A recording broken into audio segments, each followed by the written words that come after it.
अस्सलाम वालेकुम।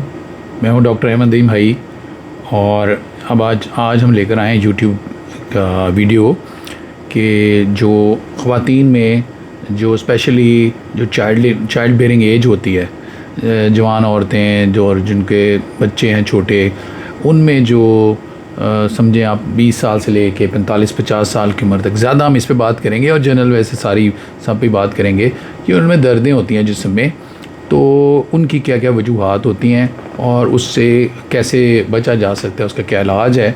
और हमने इस पे पहले भी बात की हुई है। एक वीडियो मैंने जब मेरा ख्याल जो 6 नंबर वीडियो थी मेरी, उसमें भी ख़वातीन को लेकिन मैं जनरल बात की थी कि कुछ डाइट कैसी खाती हैं और क्या जनरल एक सब चीज़ों पे बातें की थी। लेकिन आज पर्टिकुलरली हम बात करेंगे कि जो जैसे चाइल्ड बेयरिंग एज में जो बच्चे होने की उम्र होती है और जिसमें बच्चे छोटे छोटे बाज़ औक़ात होते हैं और 1-2-4 साल में 1 से 2 बच्चे हो गए और माँ कमज़ोर हो गई या माँ को प्रॉब्लम्स हो गई, तो उस पे पूरा हम डिस्कस करेंगे।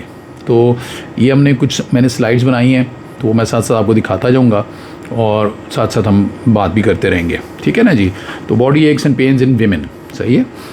तो ये तो हो गई जनाब, इसका टॉपिक हो गया। अच्छा जी, अब आगे जनाब इसमें हम क्या क्या कवर करेंगे। एक तो ये है कि हम ये देखेंगे कि भाई ये कितना कॉमन है, क्यों इतना कॉमन है ये हमारे, आप समझे, मैं क्योंकि लाहौर में प्रैक्टिस करता हूँ तो लाहौर में, पंजाब में, लेकिन वैसे पूरे पाकिस्तान में और शायद इंडिया में और ये साउथ एशिया में सब में ही होगा, ठीक है। और पेन जो है वो हमें क्या बताती है, और माँ की जो बॉडी है वो और एक आम औरत की बॉडी में क्या फ़र्क होगा, और उसमें कौन कौन सी डेफिशिएंसीज़ हो सकती हैं, कौन कौन सी कमी हो सकती है। और वेट जो है कम भी हो सकता है, किसी का नॉर्मल वेट से बहुत कम, बहुत ही कमज़ोर, पाकिस्तान में बहुत कॉमन है। और थोड़ा सा वेट ज़्यादा होना, ओबीस होना, ये तो सारी दुनिया का इस वक्त बहुत बड़ा मसला है। और जो लाइफस्टाइल है, हमारा पोस्चर है, कोई अब वर्किंग वीमेन है, कोई काम करते हैं, कोई सफाई करते हैं, कोई सीढ़ियाँ ज़्यादा चढ़ते हैं, कोई लैपटॉप पे ज़्यादा काम करते हैं, तो कोई ड्राइविंग करते हैं, ठीक है ना। ख़वातीन कम करती हैं, लेकिन ख़वातीन आम अपने बच्चों के घर के लिए बहुत ड्राइविंग करती हैं। तो उसके साथ और कौन से वो रेड फ्लैग्स हैं, कौन से वार्निंग साइंस हैं कि भाई आपने उसको फ़ौरन तौर पे फैमिली फिजिशियन ने या डॉक्टर ने या किसी डिस्पेंसर ने, पैरामेडिकल से फ़ौरन किसी स्पेशलिस्ट को रेफ़र करना है, सही है जी। और इसके लिए टेस्ट कौन से होंगे, इसको ठीक कैसे करना होगा, ठीक है ना। तो ये जनाब इसके लिए कोई एक्सरसाइजेज़ क्या हैं, ये सारी चीज़ें हमने देखते जाएंगे, ठीक है जी। ये हम इसमें कवर करेंगे। तो अच्छा जी, अब बॉडी पेन जो है हमारी, जो से हमारी औरतों में क्यों इतनी कॉमन है, और ये यंग और मिडिल एज औरतों की ज़्यादा बात हो रही है। और ये बेसिकली एक बीमारी नहीं है, बहुत सारी चीज़ें इकट्ठी हो जाती हैं, सही है ना। तो ये एक के ऊपर के खाना वैसे बाय चॉइस ख़वातीन बच्चियाँ नहीं खाना सही खाती हैं, नूडल्स खा लेती हैं या कोई जंक फूड खा लेती हैं, या इकोनॉमिक्स, पैसों की कमी से अच्छा खाना नहीं खा पाती, ठीक है, प्योर न्यूट्रिशन हो गया। और ये वैसे जहाँ जहाँ भी हम इसको डिस्कस करते हैं, रिसर्च करते हैं, तो विटामिन डी की डेफिशिएंसी, इसके साथ सूरज की रोशनी के साथ इसका बड़ा लेना देना है किताबों के हद तक। लेकिन मैंने ये देखा है कि इवन जो मज़दूर है, सारा दिन धूप में काम करते हैं, उनमें भी विटामिन डी की कमी होती है। लेकिन हम क्योंकि रिसर्च जितनी हुई है, जो किताबों में लिखे, हम उसको सही मानेंगे। तो इसलिए इसमें यह है कि शहरों में, क्योंकि ऊंची बिल्डिंगों में भी लोग रहते हैं, शायद कपड़े इस तरह के ज़्यादा पहनते हैं कि वो उस टाइम पे हम लेट उठते हैं, तो सुबह की जो ठंडी धूप है उसके शायद एक्सपोजर नहीं होता, सही है। और जो जैसे बच्चा छोटी उम्र में शादी हो गई, बार बार रिपीटेड प्रेगनेंसीज़ हो गई, 2-3-4 साल में 2-3 बच्चे हो गए, तो और उसके बाद जब प्रेगनेंसीज़ हुई तो उनको ब्रेस्ट फीड भी किया गया, और ब्रेस्ट फीड कई दफ़ा C-सेक्शन हो गए, ऑपरेशन के साथ बच्चे हुए।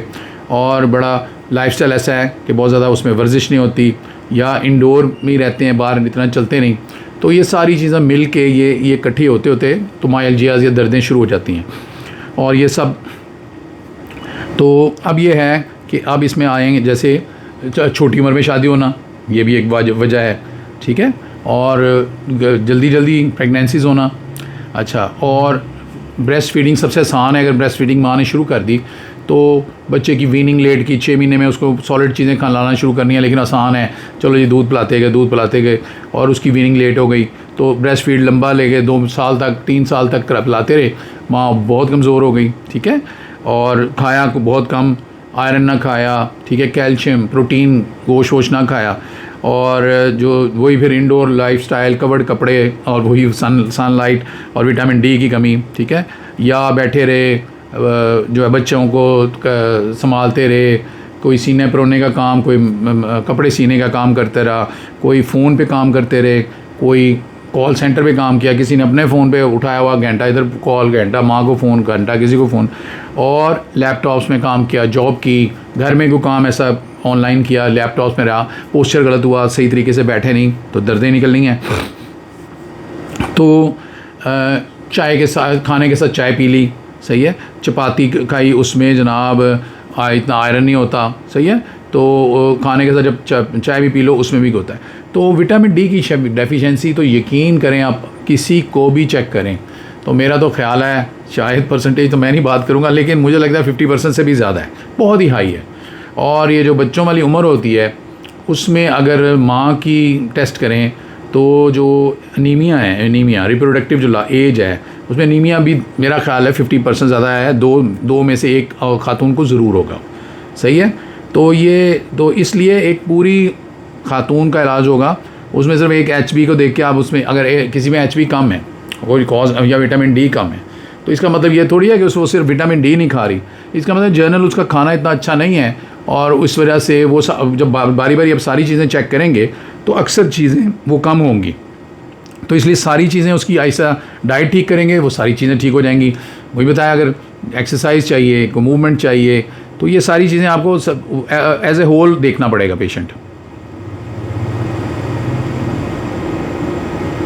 अच्छा जी, माइल्जिया क्या है जी? माइल्जिया लोकलाइज भी हो सकता है भी, एक जगह पे किसी के सिर्फ एक टांग में दर्द हो रही है, किसी के कमर में दर्द हो रही है, एक मसल है, एक खिंच पड़ गई है तो मस्कुलर लगेगी, वो स्ट्रेन हो गया, कोई खिंच पड़ गई, किसी जगह ज़्यादा यूज़ किया, एक हजाम है, कोई ब्यूटी पार्लर में लड़की काम करती है तो जिस बाजू में ज़्यादा काम कर रही है या खाना पकाती है ये एक बाजू ज़्यादा चमचा चलाती है, सिलाई मशीन का ये बाजू ज़्यादा चलाती है, तो उसमें पर्टिकुलर दर्द होगी तो ओवर यूज़ के साथ भी हो सकती है। और अगर पूरी बॉडी में है, होल है, तो इसका मतलब यही है कि या तो उसको कोई बहुत सारी किसी चीज़ों की कमी हुई है, किसी या वायरल इन्फेक्शन को बुखार शुखार के बाद उसको कमज़ोरी हो गई है, ठीक है, या उसकी नींद पूरी नहीं हो रही और लो मूड चल रहा है, और एक आजकल बड़ा फाइब्रोमाइल्जिया चल रहा है कि पट्ठों की जिस बीमारी की समझ ना आए, इतना ज़्यादा उसके टेस्टों में नहीं निकलता तो उसे हम फाइब्रोमाइल्जिया कहते हैं। अच्छा जी, अब बोन पेन जो है, बोन पेन होती है ज़रा डीप, दबाने से महसूस होगी, ठीक है ना, और उसको जब अब जैसे किसी की यहाँ दर्द हो रही है या पसलियों में हो रही है तो आप उसको दबाएंगे तो उसको दर्द महसूस होगी। तो इसको ये यूजुअली विटामिन डी की आपको डेफिशिएंसी या कैल्शियम की डेफिशिएंसी यानी ऑस्टियोमलेशिया, मस्कुलर नहीं लगती, लगता है कि जैसे हड्डियों में दर्द हो रही है, जैसे दबाने से दर्द होगी ना तो वो इसका मतलब हड्डियों में दर्द हो रही है, या जो पिंडली है उसकी हड्डी को दबाएं तो दर्द होगी, ये बोन पेन होगी। और एक रैपिड या जो रेडिकुलर हो गई, जैसे शैटिका जिसको कहते हैं, कि जैसे पेन जो है वो एक पेन कहीं ट्रैवल करके कहीं और महसूस हो रही है, जैसे शैटिका जो है पूरी टांग में कमर से शुरू होती है और पाँव तक जाती है।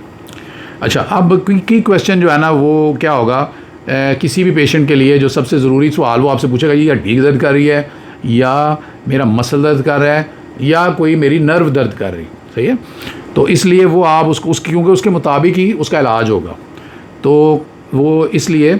लेकिन जब एक खातून के सारा अगर एक माँ है, यंग माँ है और उसके सारे जिस्म में दर्द हो रही है तो ज़्यादा चांस है कि उसमें कोई ना कोई मिनरल, किसी विटामिन, किसी चीज़ की कमी है, जब तक साबित ना हो जाए कि कुछ और है। नहीं तो हम उसको यूरिक एसिड, कोलेस्ट्रॉल और किसी और काम में लगा देंगे। हालांकि पहला यह है कि माँ है, छोटे बच्चे हैं, फीड भी करा रही है, सी सेक्शन भी हुआ है, तो ज़्यादा उसको अगर दर्दें सारे जिस्म में हो रही हैं तो ज़्यादा चांस है कि उसको कमज़ोरी हुई है। अच्छा जी, अब जब औरत में दर्द हुई तो ये भी हो सकता है कि उसका जो है ना न्यूट्रिशनल हो सकता है कि मैंने बताया जैसे कमी हो गई iron, vitamin D, calcium, vitamin B12 और जैसे गोश्त कम खाना या दालें कम खानी, जैसे प्रोटीन कम। अच्छा जी, अब मैकेनिकल पोस्चरल मैंने बताया जैसे कि आप गलत बैठे अगर आप नीचे झुक के चीज़ें उठाते रहे, सफाई कर रहे हैं, कमर दूर टेढ़ी करके कोई चीज़ नीचे से उठानी है तो कमर आपने टांगों से नहीं उठानी है, टांगें बेंड करनी है, चीज़ उठानी है। और बच्चा उठाया, बच्चा भी गर्दन ये कमर पे डाला, दूध पिलाते हुए बच्चे को, तब भी आपने पोस्चर ठीक नहीं रखा, ठीक है। और हार्मोनल रिप्रोडक्टिव जो है प्रेगनेंसी, लैक्टेशन, कैल्शियम ड्रेन होता है उसमें, ठीक है ना जी। प्रेगनेंसी में भी कैल्शियम जो है बच्चे को भी जाएगा। और लाइफस्टाइल जो है कि वही फिर वो कहता है सन कम होगा और मूवमेंट कम होगी, स्लीप पूरी नहीं होगी, तो उस सूरत, और स्ट्रेस होगा, स्ट्रेस हर चीज़ में आएगा। अच्छा जी, अब जनाब, अब जो बच्चे ब्रेस्ट फीडिंग जो मदर्स हैं, ठीक है, बच्चों को दूध पिलाने वाली हैं, उनमें ज़्यादा दर्द होगी, सही है, क्योंकि जब जो दूध बनेगा तो वो सारे जिस्म से, हड्डियों से कैल्शियम खींच लेगा माँ के। जो आयरन जो है वो पहले ही कम है, अब डिलीवरी में भी कम हुआ, और अगर ऑपरेशन हुआ तब भी कम हुआ, ठीक है। तो इससे क्या हुआ कि जब न्यू बॉर्न जो है, जब आप फीड किया तो वो सारे जिस्म का कैल्शियम वगैरह, आयरन, ये कम होता जाएगा। और अगर उसकी नींद भी डिस्टर्ब हुई, ठीक है जी, बार बार उठ के आपने बच्चे को दूध भी पिलाना है और उसको उठा के भी रखना है दूध पिलाने के लिए बच्चे को, तो वो सारी ये चीज़ें डिमांडिंग है, तो दर्द होगी। और ये इसका क्या होगा, अब गर्दन में, ठीक है, ये शोल्डर में और ये अपर बैक में, ये जो फीडिंग पोस्चर है इसमें ये ऊपर ज़्यादा दर्द होगी। और ये जो रिस्ट होती हैं, कलाइयाँ और ये अंगूठे, इनमें मदर्स रिस्ट से कहते हैं, और इसमें भी दर्द होगी। और लो बैक, पेल्विस में भी दर्द होगी, और जनरल मतलब एक सारा कुछ होगा। तो माँ को ज़्यादा कैल्शियम चाहिए और माँ को आराम चाहिए, ठीक है। उसके हर खाने में प्रोटीन होनी चाहिए। तो वो एक तो उसको, बच्चे को जब भी आप दूध पिलाएंगे तो सपोर्ट के साथ आराम से बैठ के, कमर पे बोझ नहीं पड़ना चाहिए, और बेबी को ऊपर करेंगे, आप नीचे नहीं होंगे, सही है। और एक पानी पीते रहेंगे, कोई स्नैक खाते रहेंगे, और कोई गद्दी साथ होगी। तो इसलिए ये सारी चीज़ें आपने ख्याल करना है कि पोस्चर की वजह से गड़बड़ ना हो। ये मैं आपको सारा ये स्लाइड्स भी दिखाता हूँ कि किस तरह आपने बच्चे को बिठाना है, किस तरह उसको दूध पिलाना है, इसकी भी, ठीक है, कि कौन सा पोस्चर होगा इसमें। अच्छा जी, अब आ गया जी, अब ये बहुत माएँ आती है और हम उनको बड़ा मुश्किल है। सी सेक्शन इतना कॉमन होता जा रहा है, ऑपरेशन जो है बेबी के पैदा होने का ऑपरेशन जो है वो इतना कॉमन होता जा रहा है। और वो जब 1 C section, 2 C section, 3 C section, माओं को पता होता है 4 सी सेक्शन के हमें जो भी मसले हैं इस वक्त सी सेक्शन की वजह से हो रहे हैं, जो हमें बार बार हुए हैं। तो क्या होगा जी, सी सेक्शन जो होगा उससे क्या होगा कि उसको बहुत टाइम लगेगा, कोई भी ऑपरेशन होगा उसको रिकवर होने के लिए, उसको पूरा हील होने के लिए बहुत होगा। जो पेट में एक जो इंसियन दिया जाएगा, उस जब ठीक होगा तो उसका स्कार बनेगा, तो उसके बाद तो वो इसलिए उसको दर्द होती जाएगी। जो एक आपका कोर होता है, जो आपका एक जिस्म का कोर है, वो कमज़ोर हो जाएगा, ठीक है, क्योंकि उसमें से मसल्स कटे हैं, सब कुछ कटा है, और वो बार बार जब कट रहा है तो और उसे कमर दर्द होगी। जब आपका कोर वो बॉडी बचाने की कोशिश करेगी, जब उसका स्कार बन जाएगा, जब वो जो ज़ख़म का हीलिंग होती है तो स्कार बन जाता है। तो स्कार जो है वो भी मूवमेंट को रिस्ट्रिक्ट करता है, उसकी वजह से भी प्रॉब्लम्स होती हैं, एडहेजन्स बन जाएंगी, ठीक है। कई दफ़ा नर्व उसमें फंस जाती है, एलियो इंग्वानल नर्व या कोई नर्व उस स्कार के अंदर फंस जाती है। और फिर यह है कि जब आप वोंड की वजह से गार्ड करते हैं अपना पोस्चर, फिर गलत कर लेते हैं कि भाई किसी तरह मेरा जो ज़ख़म है, जो मेरा वो निशान है जहाँ पे मेरा ऑपरेशन हुआ है, उसको बचाने की कोशिश में।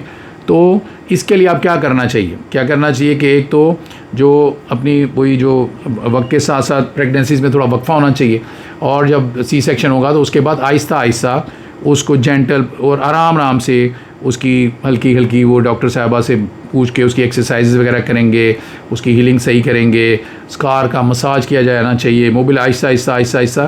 तो उसको बड़े आराम से उसको ऑपरेशन को बड़ा सीरियस लेना चाहिए, ठीक है।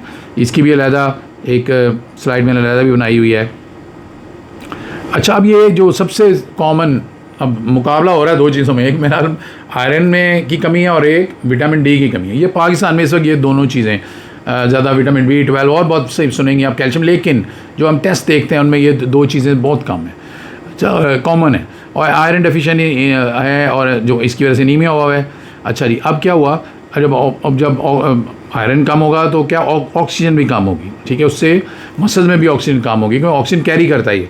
और फटीग, हैवीनेस, टांगों में दर्द और रेस्टलेस, टांगों में किचकिचाहट, रात को टांगों में दर्द, ठीक है जी, और सीढ़ियों में सांस चढ़ जाना, और कोई भी किसी चीज़ पे ध्यान ना करना, हर वक्त गुस्सा, बाल कम होना, ये सारी चीज़ें आएंगी। आप देखेंगे क्या, आंखें देखेंगे कि आंखें पीली, ये कंजक्टिवाइटिस आपने देखेंगे पीला, पाम्स, टंग, हर चीज़ सफ़ेद होगी, पीली होगी। और जो नाखून होंगे वो एक जैसे चमचे की तरह के हो जाएंगे, सही है, ब्रिटल स्पून शेप ना है। और कॉलोनिकिया कहते हैं इसको। और जब आप चलेंगे दिल तेज़ धड़केगा, क्योंकि जो आयरन की कमी की वजह से। और पीका हो जाएगा, जो आयरन, जो आपको ना आइस खाने की, ये जो बर्फ़ खाने की दिल करेगा, मिट्टी खाने को दिल करेगा, ये जो है गाची वगैरह जैसे ना। तो यही है कि इसमें कहते हैं कि सबसे जो ज़रूरी टेस्ट है वो CBC में तो HP का पता लग ही जाएगा, लेकिन फेरेटिन है, वो एक सिंगल टेस्ट है जिससे पता लगता है कि आपके आयरन के स्टोर कितने हैं। अगर वो आयरन के स्टोर पूरे हैं और HP पूरा तो और बीमारी है। आयरन के स्टोर कम है तो इसका मतलब है खून की वो ऊपर से पीछे से रिज़र्व ही नहीं है। और अक्सर खाने के साथ जो चाय पीते हैं इसमें भी गड़बड़ है, ये आयरन पूरा उस पर एब्जॉर्ब नहीं होता, ठीक है जी। तो खाने के साथ चाहे ना भी ये गोश्त, दालें और सब्ज़ पत्तों वाली सब्ज़ियाँ जो है ना वो खिलाएँ ख़वातीन को, सही है। इस पर भी हमने एक स्लाइड बनाई हुई है जी। अच्छा जी, विटामिन D, और ये जिसने भी कभी टेस्ट कराया है, और मेरा ख्याल है 50% से ज़्यादा ख़वातीन का विटामिन D कम है। अब बिल्कुल हमें नहीं समझ आ रही कि क्या वजह है, लेकिन हमारी डाइट पूरी तरह ब्लैक कर रही है विटामिन D की। तो अब इसको ये जो है हमारी ऑस्टोमलेशिया हो गया, और एकिंग टेंडर बोन्स हैं, रिब्स जो, और ये जो मतलब पसलियाँ, ये जो पिंडलियों की हड्डियाँ, ये पेल्विस, लो बैक जो है, और ये आप इसको दबाएंगे तो दर्द होगी, ठीक है जी। और उसके साथ मसल्स भी वीक हो जाएंगे, और जब सीढ़ियाँ चढ़ेंगे तो ऐसे करके चलेंगे, ठीक है ना। और ये क्यों इतनी कॉमन है? और यही है कि शायद हम यही शहरों में इतना सूरज को नहीं एक्सपोजर, और हमारी स्किन का ऐसी है, एयर पोल्यूशन है, धूप सही तक नहीं आती। तो बहरहाल समझ इसकी कुछ नहीं आ रही कि क्यों विटामिन D इतना कम है, लेकिन ये समझ आ रही है कि विटामिन D कम है, इसलिए विटामिन D लेना चाहिए, सही है। और मसल वर्सेस वो अक्लू, विटामिन D पेन जो है ना वो होगी हड्डी के अंदर, और दबाने से दर्द ज़्यादा महसूस होगी। और जो होगी weakness, proximal trouble standing from the floor और क्लाइंबिंग स्टेयर्स हैं।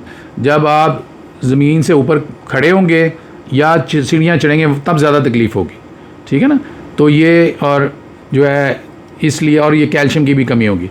तो डॉक्टर के मशवरे से विटामिन D ज़रूर लें, वो आपको बताएंगे कौन सी विटामिन D जो है वो अच्छी है, सस्ती है, इकोनॉमिकल है, जैसे आप लेते हैं। अच्छा, कैल्शियम का भी सुन लेना। कैल्शियम जो है वो भी अक्सर लोगों के कम होती है, और उसमें मसल जो क्रैम्प्स होते हैं, और रात को जो पिंडलियाँ हैं, और ये लिप्स और ये फिंगर टिप्स में भी टिंगलिंग होती है और ट्विचिंग होती है, ये फड़कती हैं चीज़ें। तो ये प्रेगनेंसी में और ब्रेस्ट फीडिंग में ये बढ़ जाती है।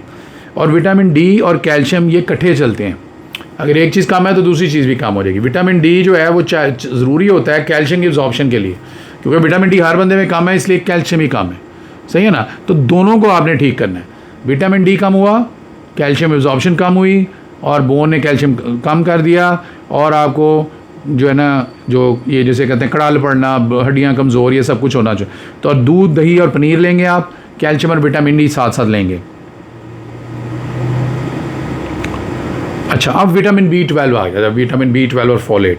अब इसमें फिर नर्व टाइप सिम्टम होते हैं, और ये बहुत कॉमन है कि बर्निंग, जलना, टिंगलिंग, और ये हाथों में नमनेस होना, न्यूरोपैथी जिसको कहते हैं। और पिंस एंड नीजल जैसे सुइयाँ चुभ रही हैं, और ऐसे लग रहा है कि आप चल रहे हैं तो आप रूई पे चल रहे हैं, मतलब आपको पैरों में उतना महसूस नहीं हो रहा, बिल्कुल जो है लग रहा है आप तैर रहे हैं, ज़मीन की जो आपकी वो जो है ना सख्ती महसूस नहीं हो रही आपको, ठीक है ना। तो ये बैलेंस ख़राब हो गया, और ज़ुबान वह ख़ास तरह की हो जाती है, मूड ख़राब रहा, मेमोरी ख़राब हो गई। और फिर ये कौन लोग हैं जिनको ज़्यादा ये जो इन गोश्त खाने वाले लोग जो वेजिटेरियन नहीं होते उनको ये कम होती है। जो वेजिटेरियन है, जो गोश्त कम खाते हैं और या नहीं खाते, उनको उनको उनमें ज़्यादा चांस होता है। तो इसलिए जो है मतलब गरीब लोग भी बेचारे गोश्त नहीं खा सकते, लेकिन वो दालें शालें खा लें और चीज़ें खा लें। और बार बार अगर प्रेगनेंसीज होंगी और ब्रेस्ट फीडिंग होगी तो चांस है कि, और जो हर बंदा एसिड जो कम करने की दवाइयाँ खा रहा है, बड़ी उम्र की औरतें अगर रेगुलर में, तो उससे भी विटामिन B12 कम हो जाता है। ठीक है। और ये नर्व की पेन है और ये मसल्स की नहीं हो रही, इसमें सुन होना और ये बेचैनी जो है, और ये लेकिन विटामिन D के साथ भी हो सकती है। तो इसको फ़ौरन इलाज करना चाहिए, नहीं तो ये हो जाएगी, परमानेंट हो जाएगी, मुस्तकिल हो जाएगी। और हाथ पाँव में जलन या सुन होना नज़रअंदाज ना करें, विटामिन B12 की कमी हो सकती है।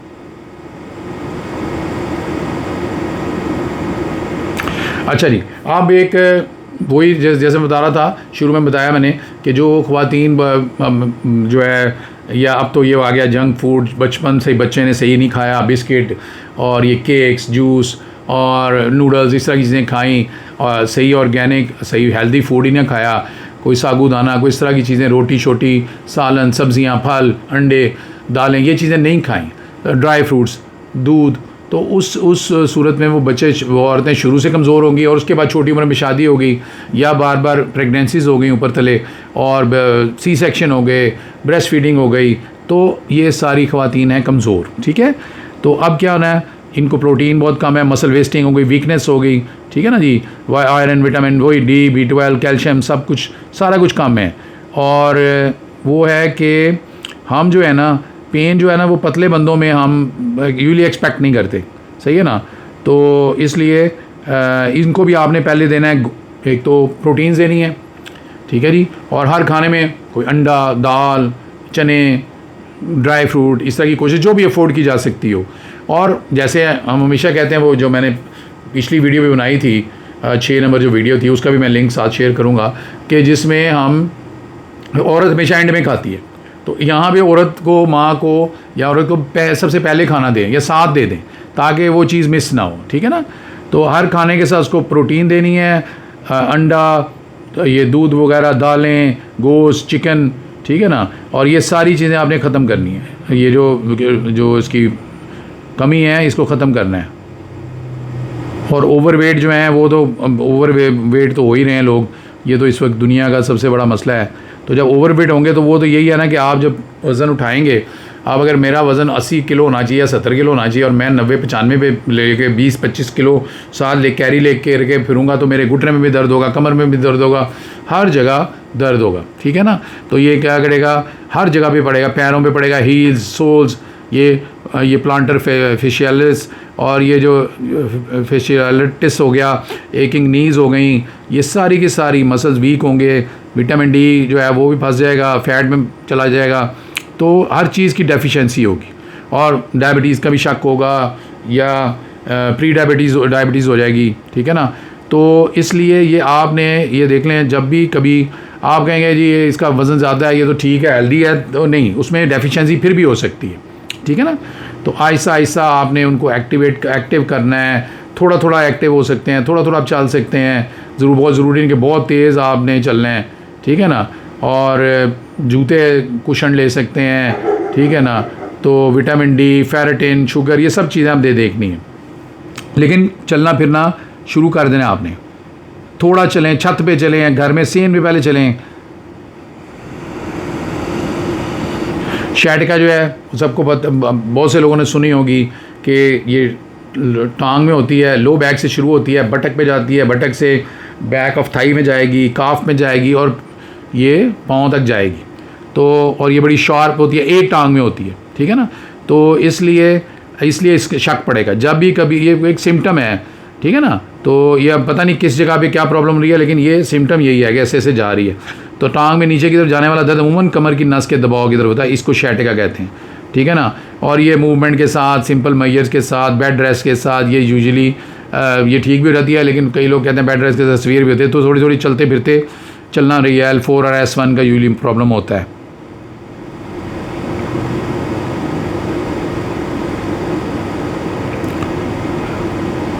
हाँ, अब जो लोग ज़्यादा देर बैठते हैं, जैसे हम बैठते हैं कि अगर मैं सुबह भी हॉस्पिटल में काम करूँ, अब तो मैं रिटायर हो गया हूँ कि सुबह भी मैं कहीं काम करूँ, शाम को फिर मैं क्लिनिक में बैठूँ, सारा बैठा रहूँगा, तो मेरे बैठने का एक स्टाइल होना चाहिए।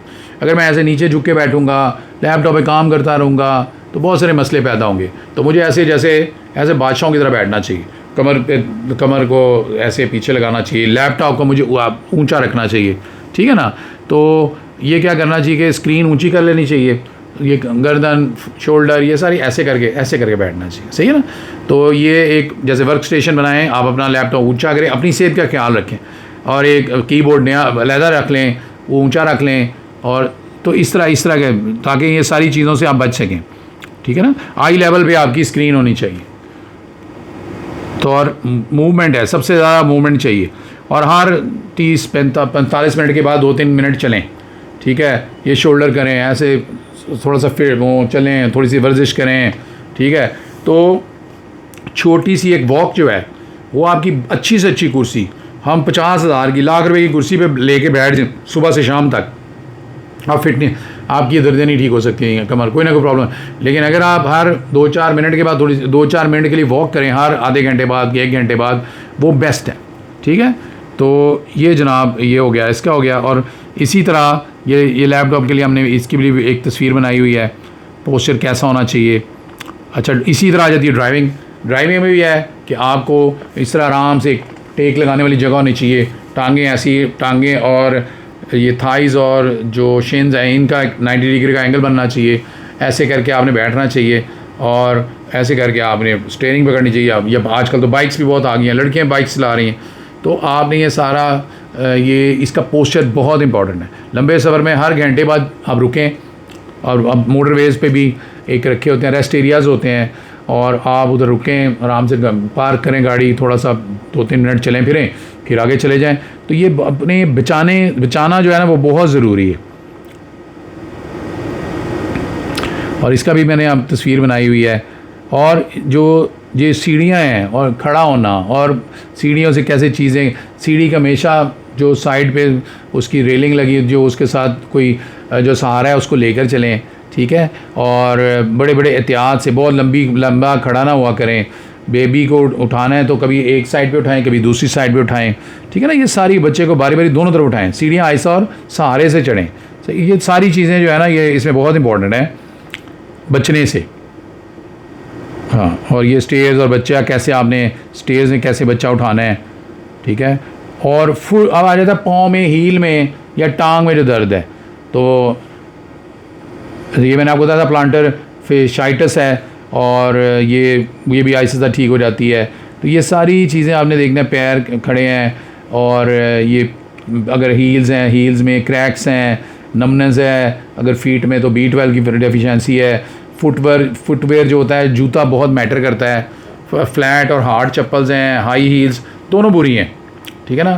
तो कुशन्ड होनी चाहिए, स्पोर्टिव शूज़ होने चाहिए, छोटी हील्स होनी चाहिए, और जो जूता पुराना हो तो उसको बदल लें, सही है ना। और स्ट्रेचेस करनी चाहिए, और सुबह उठ के फिर कहते हैं ठंडी बोतल पे सोल रखें, इससे फ़र्क पड़ता है। और जो अगर वेट ज़्यादा है तो वेट को कम करना ज़रूरी पड़ेगा। तो नरम सहारा देने वाले जूते पहने, ज़्यादा ऊंची एड़ी और बिल्कुल फ्लैट चप्पल, दोनों बुरी चीज़ें हैं। अच्छा जी, अब आ गया जी सबसे इम्पोर्टेंट जो स्लाइड। अगर 8 चीज़ें हैं, ये इनमें से कोई भी चीज़, 7 हैं, 7 चीज़ों में से कोई भी चीज़ होगी तो अगर डॉक्टर साहब हैं, अगर फैमिली फिजिशियन हैं तो उनको फ़ौरन किसी स्पेशलिस्ट को भेज देना चाहिए, और अगर पेशेंट खुद हैं तो उनको फ़ौरन किसी स्पेशलिस्ट को दिखाना चाहिए, ठीक है जी। अच्छा जी, क्या है जी, अगर पेशाब वगैरह का कंट्रोल, पॉटी करने का कंट्रोल अचानक ख़त्म हो जाए, और साथ या ये जो बैठने वाली जगह है ये सुन्न होनी शुरू हो जाए, तो ये एमरजेंसी है, ठीक है। और अगर कमर दर्द हो रही है और उसके साथ बुखार हो गया तो इसका मतलब इन्फेक्शन है, फ़ौरन स्पेशलिस्ट को दिखाना चाहिए। और अगर चोट लगी है और उसके बाद बड़ी ज़बरदस्त दर्द हो रही है, दर्द ठीक नहीं हो रही, फ़ौरन स्पेशलिस्ट को दिखाना चाहिए।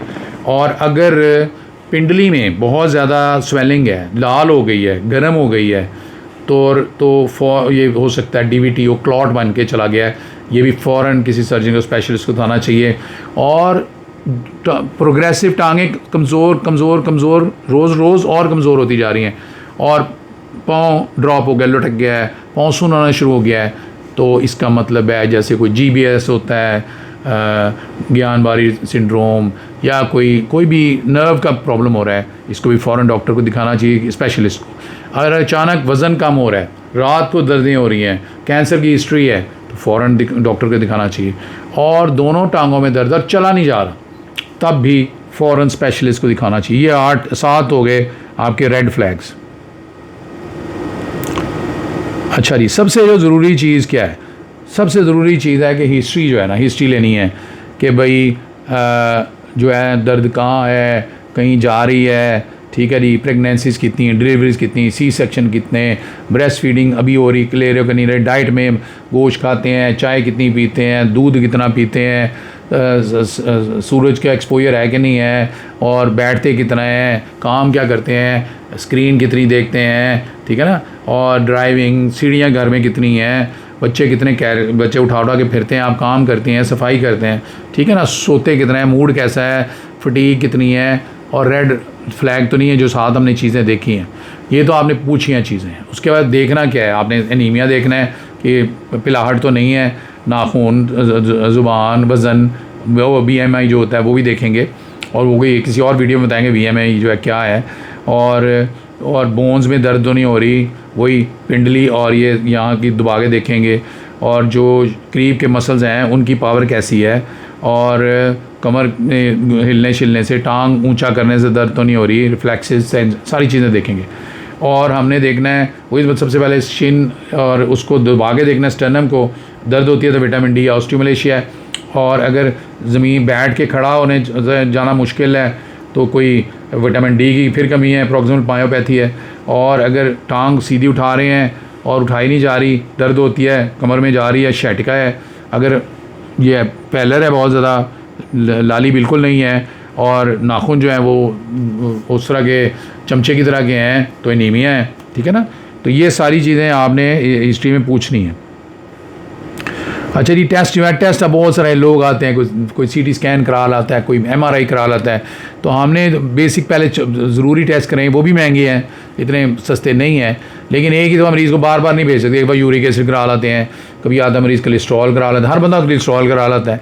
अब कोलेस्ट्रॉल बहुत इंपॉर्टेंट टेस्ट है हार्ट के लिए, उस ब्लड प्रेशर के लिए, शुगर के लिए, जनरल लिपिड, इसका जो है फैटी लिवर के लिए, इन चीज़ों के लिए बहुत इंपॉर्टेंट है।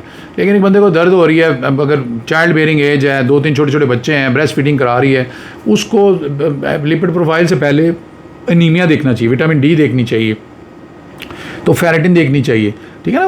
उसको आप उस चक्कर में डाल देते हैं। जो एक 60 साल का आदमी को करेंगे तो उसको लिपिड प्रोफाइल करा लें, यूरिक एसिड करा लें। लेकिन एक चाइल्ड बेयरिंग एज की खातून के जो टेस्ट हैं, सबसे पहले CBC पेरिफेरल फिल्म होगी, एनीमिया उसकी टाइप, सीरम फेरेटिन होगा, ठीक है, आयरन स्टोर इससे पता लग जाएंगे, और विटामिन D का टेस्ट होगा, सीरम कैल्शियम होगा, ठीक है, और अल्कलाइन फॉस्फेटेज, और रैंडम और फास्टिंग शुगर या HbA1c हो जाएगी। और विटामिन B12 अगर आप डाल सकते हैं, ये भी टेस्ट हो सकता है। हम यहाँ पे यूजुअली कम लोगों का काम है, क्योंकि हर बंदा दालें शालें, मुर्गी शुर्गी, ये चीज़ें तो खाता ही है। अच्छा, उसके बाद TSH के, ये थायराइड का टेस्ट हो सकता है, ये भी पाकिस्तान में बढ़ती जा रही है थायराइड की बीमारी। और जहाँ अगर कोई प्रॉब्लम होगी तो इमेजिंग कराएंगे, एक्सरे या आप CT स्कैन या जो, क्योंकि वो भी एक्सपोजर होता है, महंगा भी है, और एक रेज होती हैं। और टेस्ट जो होता है स्मार्टली करना चाहिए, ब्लाइंडली नहीं करने चाहिए, ठीक है ना। जैसे जैसे टेस्ट आते हैं आप करते जा सकते हैं। तो एक्सरे MRI मैंने जैसे बताया वो करने की ज़रूरत नहीं है। तो CBC, फेरेटिन, विटामिन D और कैल्शियम, ये सबसे इम्पॉर्टेंट है। और B12, और आप मिला सकते हैं ग्लूकोज। और आयरन आप डेफिशिएंसी ठीक कर सकते हैं, विटामिन D की डेफिशिएंसी ठीक कर सकते हैं, कैल्शियम की कर सकते हैं, ठीक है ना। और आयरन की करेंगे, और उसके बाद उसको दोबारा चेक करेंगे, जब रीचेक करेंगे विटामिन D देंगे उसको, पहले इसको रिप्लेस करेंगे, बहुत ज़्यादा विटामिन D देंगे, या 2 लाख यूनिट, वो डॉक्टर साहब ऐसे आपको बता देंगे, हफ्ते के हफ्ते देना शुरू कर दें, यूजली 15 दिन के बाद देते हैं।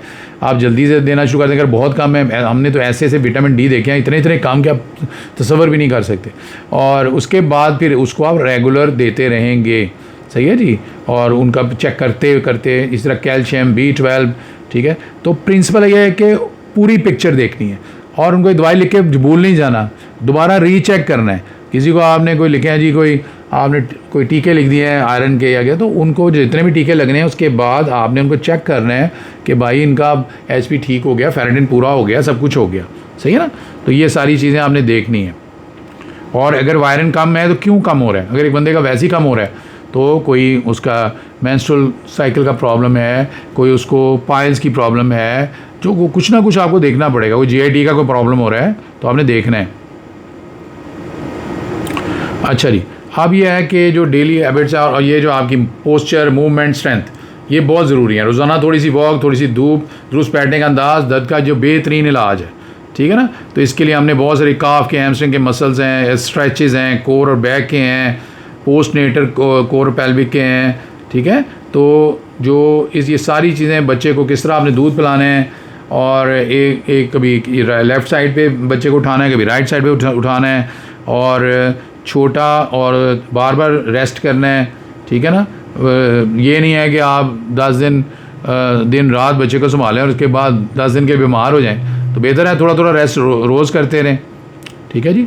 तो ये हो गया जी।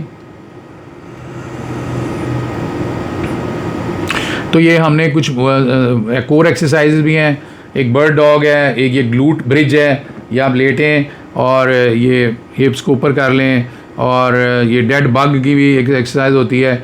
तो ये सारी हमने स्लाइड्स बनाई हुई हैं, इनको आप देखेंगे तो बड़ी आसान है, और अगर आप देख के करेंगे तो इससे मजबूती आएगी।